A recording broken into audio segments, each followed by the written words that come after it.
Governor John Connally of Texas was also shot by the assassin. The condition in which Governor Connally now is, we do not know as yet. Walter, we have some additional film taken at and near Parkland Hospital, where President John Kennedy died. This film is in rough cut form. These are some of the witnesses in the area of the shooting. There was a great deal of disbelief at first that the president had even been shot, and even more disbelief that he was dead.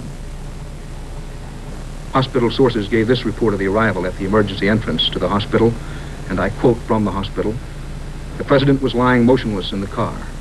Mrs. Kennedy was leaning over him, holding him. Governor Connally was leaning back in the seat, holding his stomach. Both men were covered with blood."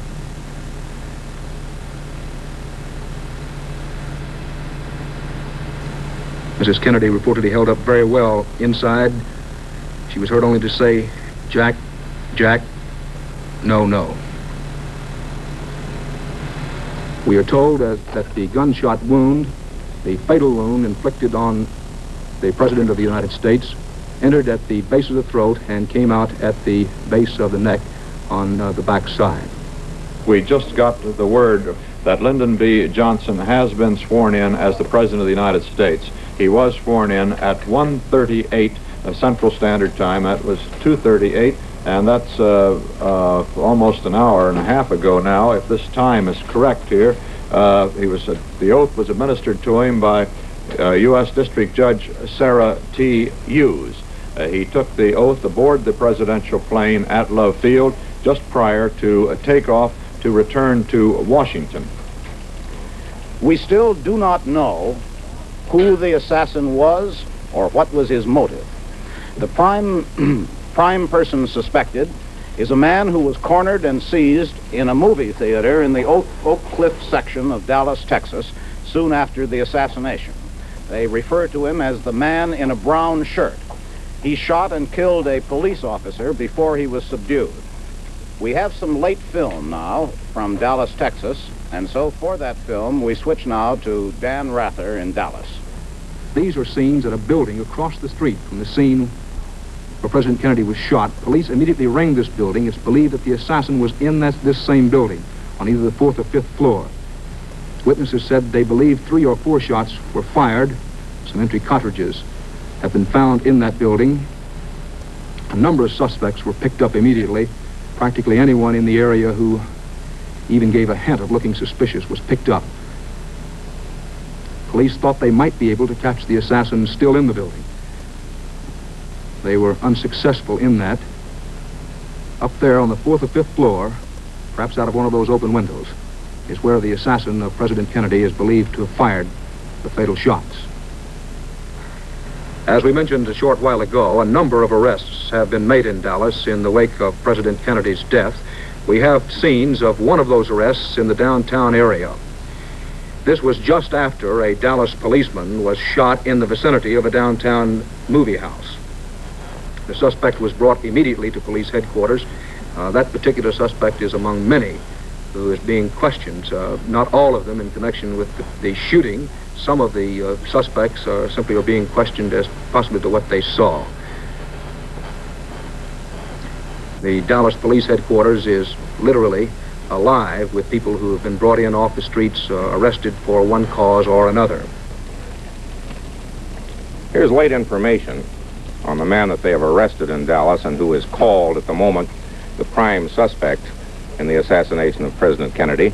He's Lee H. Oswald. In 1959, he defected to Russia. He's chairman of a pro-Castro Fair Play for Cuba committee. He's also accused of killing a policeman who chased him into a theater shortly after Kennedy was shot to death, and Governor John Connally was wounded. He was seized by another officer. We have a report now which has to do with a news conference at Parkland Hospital, a report on the condition of Governor John Connally of Texas, so we switched to that. The scene is the Parkland Hospital at Dallas, Texas. This is Dan Rather of CBS News. The man you are seeing here is the doctor who has been attending Texas Governor John Connally. We know that the wound of entrance is alongside the shoulder blade here, that the wound of exit was here. We speculate that his arm perhaps was about in this position, and that it fractured his arm here, and then went on with him sitting into his left thigh. This is a matter of trying to reconstruct the trajectory of the bullet. He was shot from above, and he was in a sitting position. So we feel that this is all one bullet.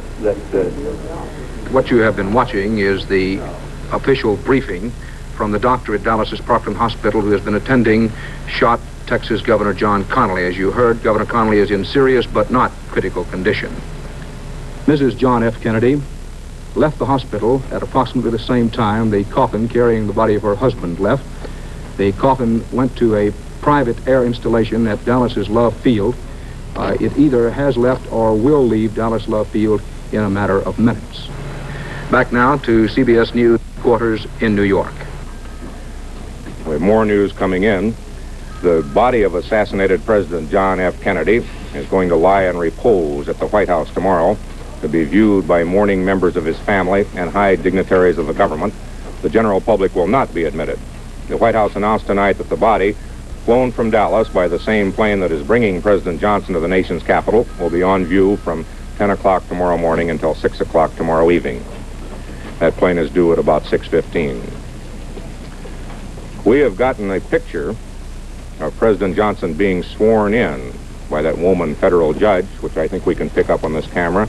That was done in the executive cabin of the presidential plane.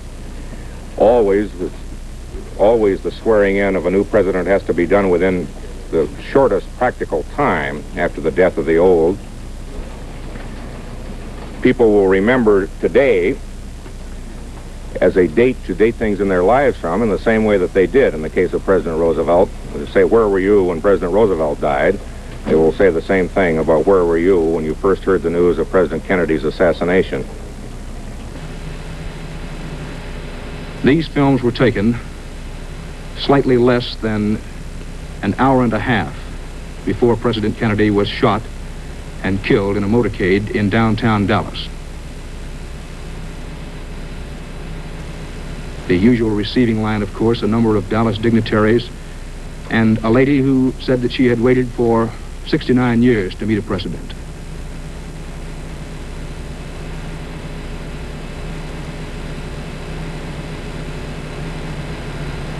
President Kennedy had made something of a reputation as a man who liked to break away and shake hands with well-wishers and the crowds who gathered to see him.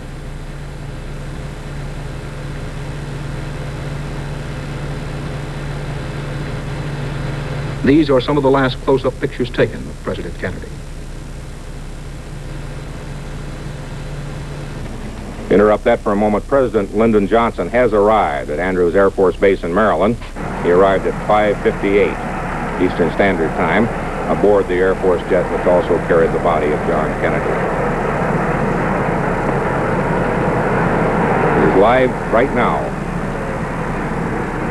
The one plane, Air Force One, carried the body, the new president, the mourning wife.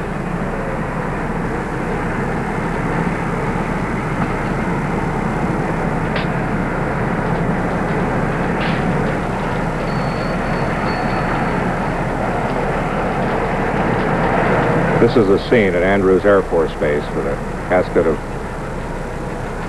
carrying the body of President Kennedy is being transferred to an ambulance.